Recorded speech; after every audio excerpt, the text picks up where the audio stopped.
Na sessão solene, em comemoração aos 30 anos da Constituição, aqui no Supremo Tribunal Federal, serão lançados uma edição especial da Constituição e também um catálogo com a trajetória e o papel do STF na proteção da Carta Magna. São 30 anos de desenvolvimento, 30 anos de progresso, 30 anos de respeito aos direitos, 30 anos, portanto, de normalidade institucional. Por 9 votos a 2, o Supremo decidiu que partidos com recursos voltados para a promoção da mulher na política, acumulados ao longo dos últimos anos, devem utilizar os valores nas campanhas de 2018. As informações do Tribunal de Contas da União são compartilhadas com as instituições que integram o Núcleo de Inteligência da Justiça Eleitoral para apuração dos indícios de irregularidades.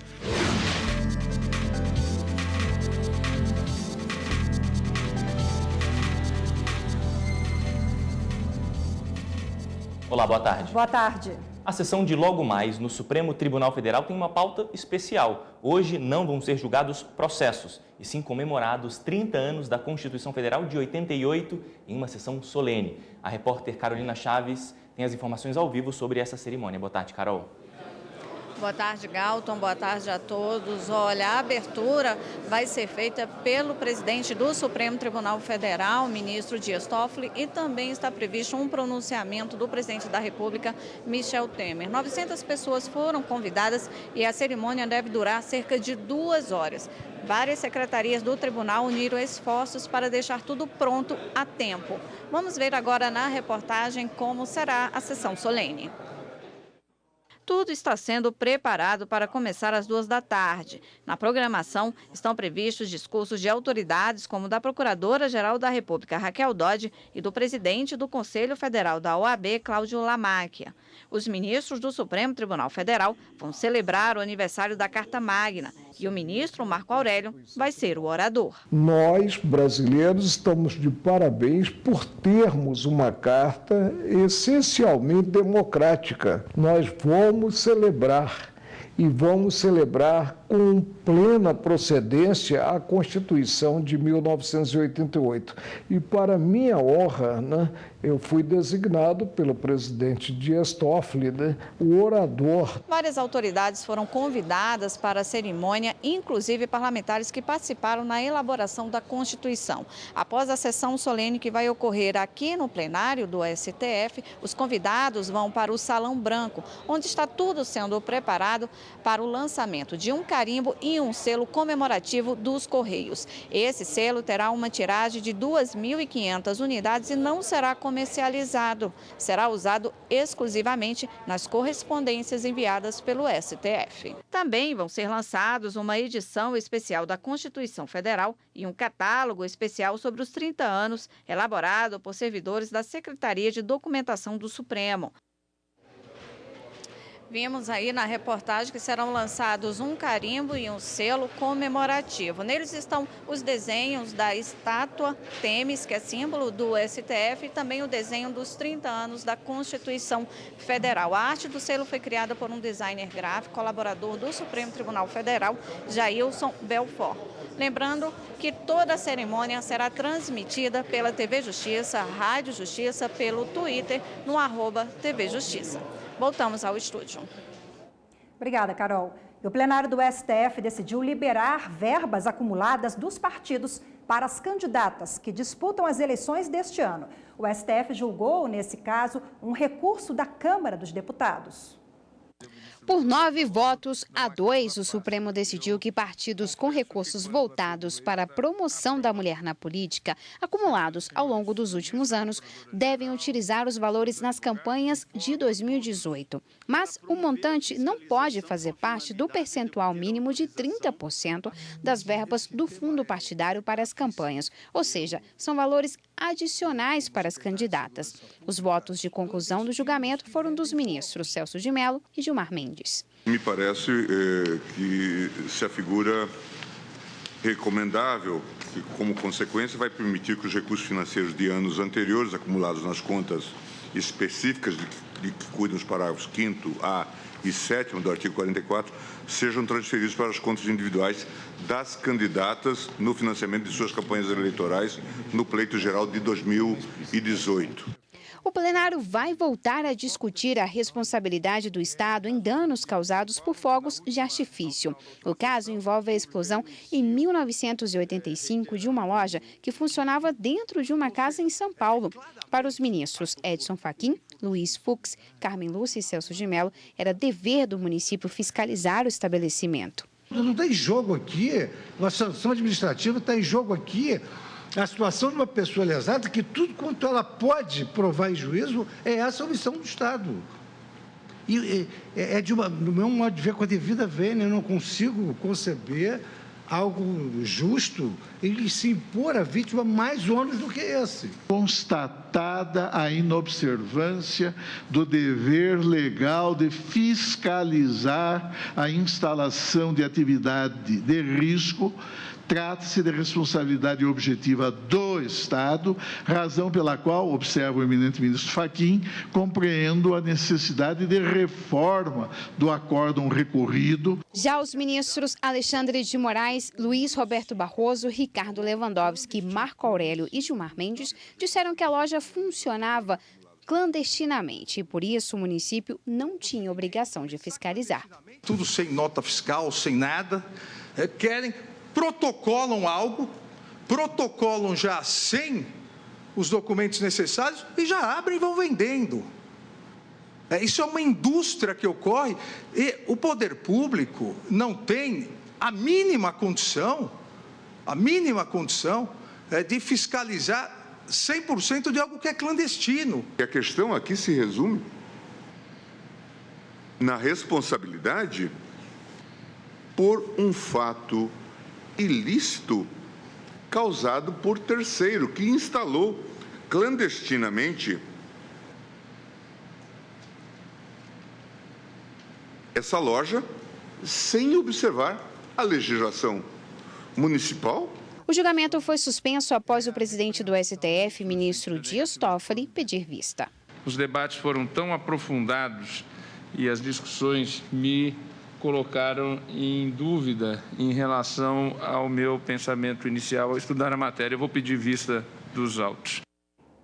E veja a seguir aplicativos para ajudar o eleitor. Ele vai ver a cada minuto como é que está a totalização das eleições, ou seja, é a soma de todos esses boletins de urna.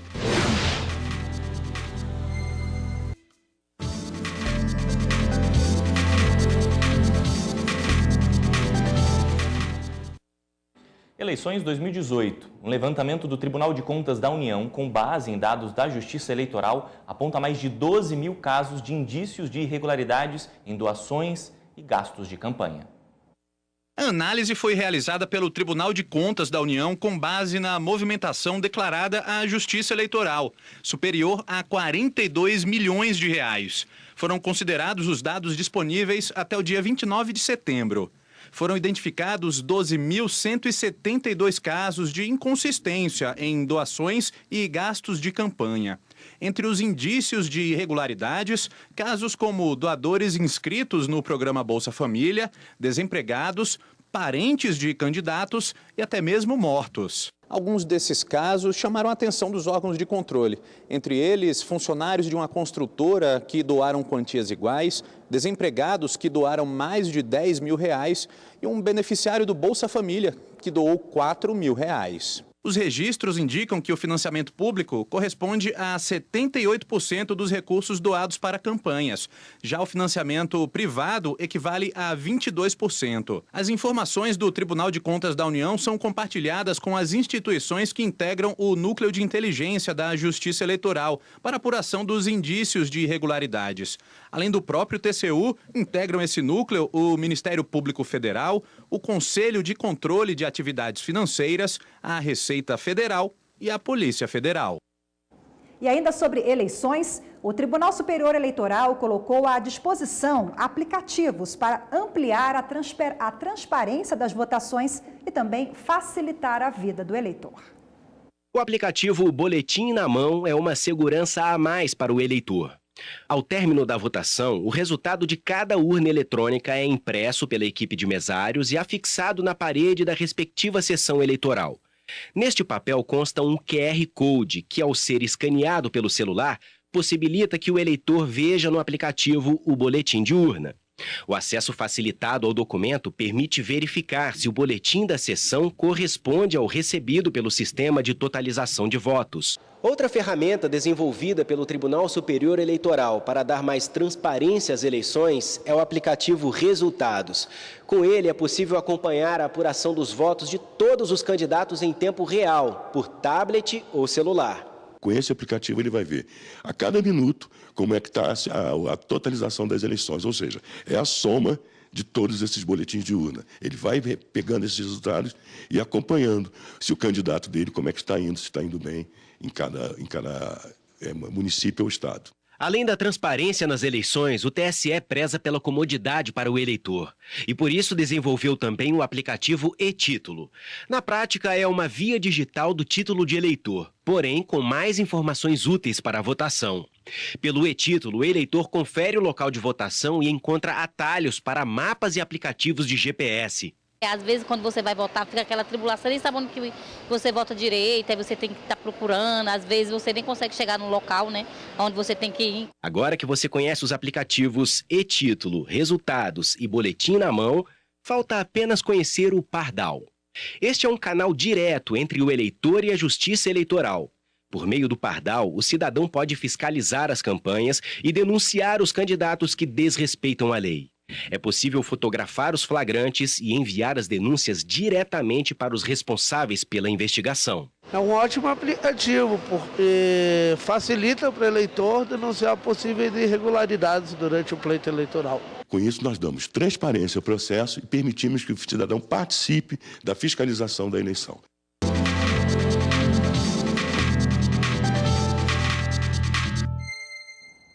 Como o primeiro turno das eleições já é no domingo agora, convidamos o advogado e professor de Ciências Políticas, Emerson Mazzulo, para tirar aquelas dúvidas de muitos eleitores. Boa tarde, doutor. Boa tarde, Galton. Boa tarde. Por exemplo, são muitas dúvidas, né, tão perto assim da eleição. O eleitor, ele pode, por exemplo, ir no dia da eleição usando a camiseta do candidato com o número? Pode. Ele pode ir usando a camiseta, bottom, boné, desde que ele não fique verbalizando sua intenção de voto, que ele não se aglomere com outras pessoas, com camisas e bonés, etc., nem fique tentando convencer ninguém. Agora, o que é boca de urna? E é crime a boca de urna? Boca de urna é crime, sim. A punição, além de multa, traz multa pecuniária, prestação de serviço comunitário, e quando a pessoa fica ali na zona eleitoral, na região em volta da zona eleitoral, tentando convencer as pessoas, distribuindo panfletos, santinho, usando alto-falante, se aglomerando com camisas e roupas de candidatos ou partidos, isso é considerado boca de urna. E aí, como é boca de urna nesse caso e em quais outros casos o eleitor pode ser preso no dia da eleição, por exemplo? Bom, se o eleitor, além da boca de urna, estiver fazendo compra de voto, que é uma outra coisa muito comum, infelizmente, que é oferecer algum tipo de vantagem para votar em alguém, né?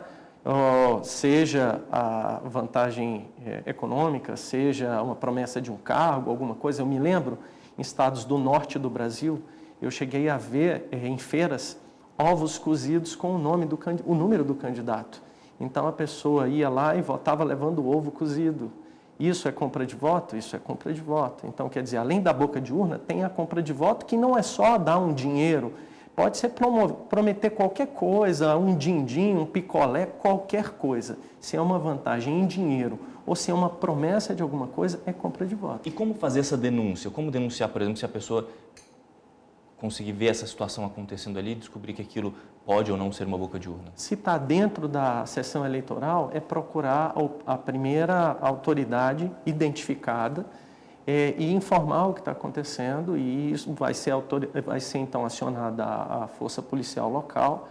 E se a pessoa não quiser informar ali na hora, por risco de alguma retaliação, existem os números de contato da Justiça Eleitoral, a Polícia Civil, a Polícia Militar, enfim, a Autoridade Pública de Segurança. Ela pode comunicar diretamente a essas autoridades e pode comunicar diretamente ao fiscal ou qualquer dos fiscais que esteja dentro da sessão. Uma ferramenta muito utilizada hoje, o WhatsApp. Divulgar notícias falsas contra determinado candidato é crime? Pela legislação eleitoral especificamente, não. Pela legislação penal, sim. Ou seja, calúnia, difamação, E aí você tem penas que podem ser desde prestação de serviço comunitário até mesmo a detenção. Agora, para a gente finalizar, né, Galton, o senhor queria fazer um apelo para os eleitores em relação ao voto útil, que a gente tem ouvido muito, falar voto válido, né? Ou seja, que o eleitor entenda que voto válido, voto útil, é quando você vota no candidato que você entende que é melhor para o país ou para o seu município, para o seu estado, de acordo com os seus valores, os seus princípios. Votar é diferente de torcer no futebol, no esporte. Você não precisa votar só para que alguém ganhe. Você tem que votar naquela pessoa que você acredita que representa aquilo que você pensa. Isso é o voto útil, não é? O voto verdadeiramente útil. Isso reforça o processo democrático e faz com que, depois das eleições, se um candidato que você não quis ganhe, você está em paz com a sua consciência, porque, como cidadão, você sabe que você votou em quem você acreditava que ia mudar as coisas de acordo com o que você pensa. Então, no dia da eleição, vote com a sua consciência. Doutor, obrigado pela sua entrevista aqui no Jornal da Justiça. Obrigado. Obrigada. E termina hoje a propaganda eleitoral gratuita no rádio e na televisão. Foram 35 dias de comunicação direta com o eleitor, uma oportunidade de conhecer melhor os candidatos e as propostas de cada um. As emissoras de rádio e de TV transmitiram 1.500 minutos de publicidade obrigatória, de segunda a sábado, durante 30 dias, o equivalente a 25 horas. Além disso, as inserções na programação das emissoras, de segunda a domingo, somaram 70 minutos diários, o que representou 41 horas no total. A propaganda eleitoral foi instituída pela primeira vez em 1962, antes mesmo da promulgação da lei eleitoral. A legislação de 56 anos atrás previa que as estações de rádio e de TV reservassem 2 horas diárias para propaganda eleitoral gratuita. A publicidade durava 60 dias e encerrava 48 horas antes do pleito. Sempre muito disputada entre os candidatos à propaganda de rádio e de TV, teve fortes aliados com o avanço da tecnologia. Quem teve pouco tempo de exibição, por exemplo, aproveitou esses canais para ampliar o diálogo na internet. Uma estratégia adotada por muitas campanhas. Além disso, aqueles recursos virtuais e ícones muito comuns no celular foram notadamente explorados na televisão. Alguns candidatos, inclusive, trouxeram a linguagem da internet, que é um recurso do chat, que é utilizar os smiles, né, os ícones, para a propaganda da televisão. E aí a gente pode imaginar 2 motivos para isso, né? O primeiro motivo é realmente trazer um ritmo que a internet tem, que é muito mais ágil que a televisão, né? Então traz esse ritmo para a televisão, traz essa linguagem de identificação, mas também trazer essa geração, e que não é uma geração, as pessoas hoje de 16, 17 anos que votam, que é um público do eleitorado, eles nasceram na internet. E depois do intervalo, ministro Gilmar Mendes lança livro sobre a Constituição. São 30 anos de desenvolvimento, 30 anos de progresso, 30 anos de respeito aos direitos, 30 anos, portanto, de normalidade institucional.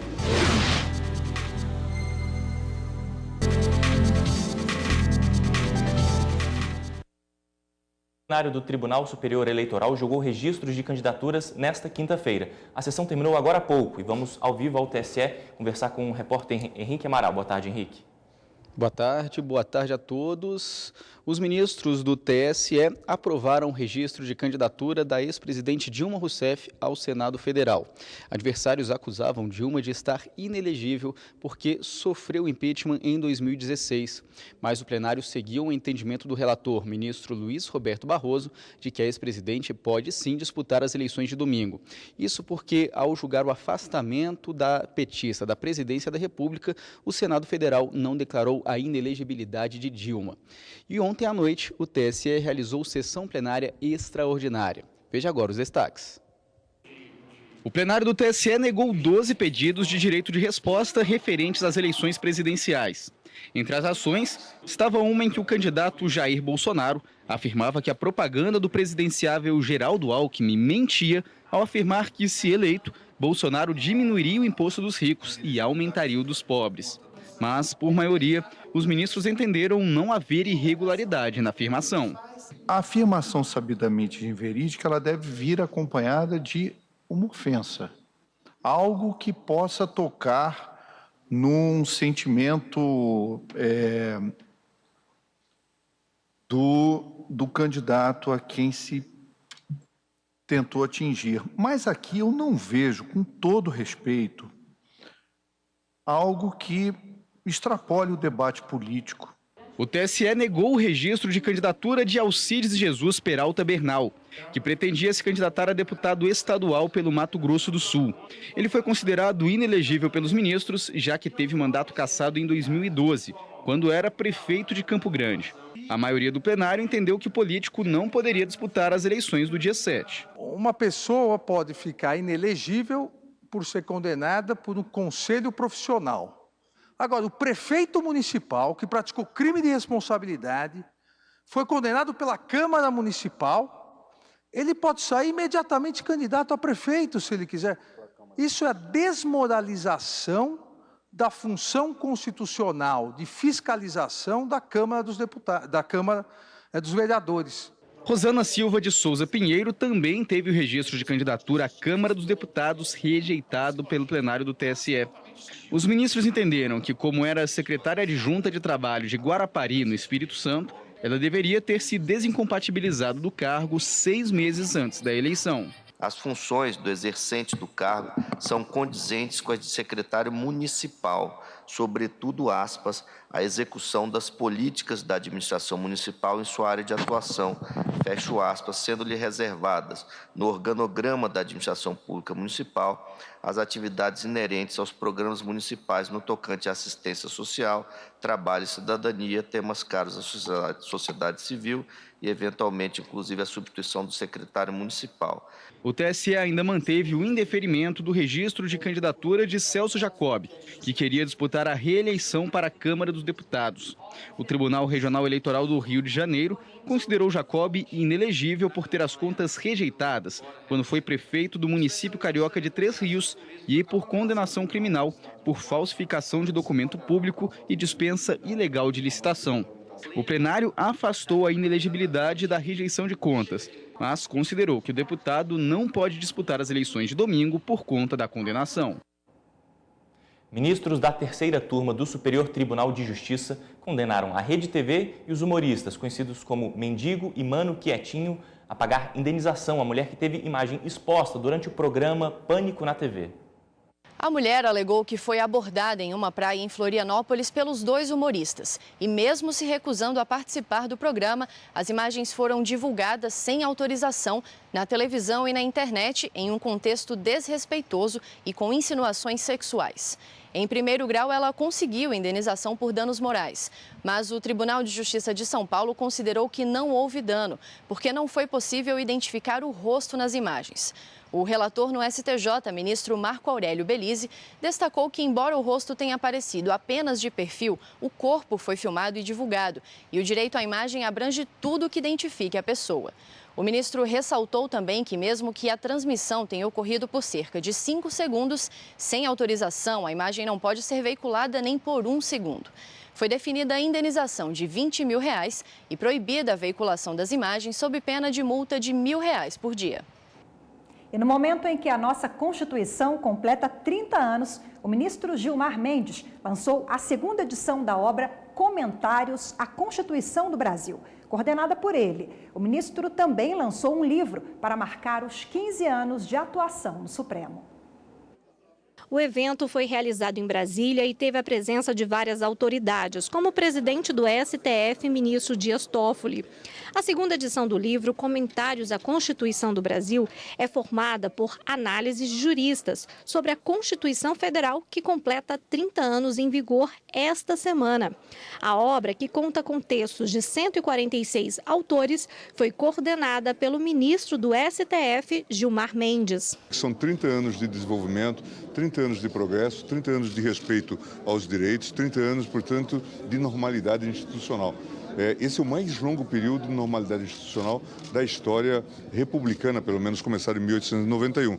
Daí a nossa alegria de estarmos lançando, junto com o professor Canutilho, que foi o inspirador dessa obra, uma obra que é importante na perspectiva nacional e internacional para esse novo Brasil. A primeira edição de 2013 foi contemplada na categoria de Direito do Prêmio Jabuti. A honraria é a mais tradicional em prêmios literários do Brasil. Para a segunda edição, além do lançamento aqui em Brasília, estão previstos eventos em Curitiba, São Paulo e Rio de Janeiro. O ministro Gilmar Mendes também lançou o livro Estado de Direito e Jurisdição Constitucional. A obra foi escrita em comemoração aos 15 anos de atuação do ministro no STF e destaca as principais decisões ligadas ao direito constitucional e penal.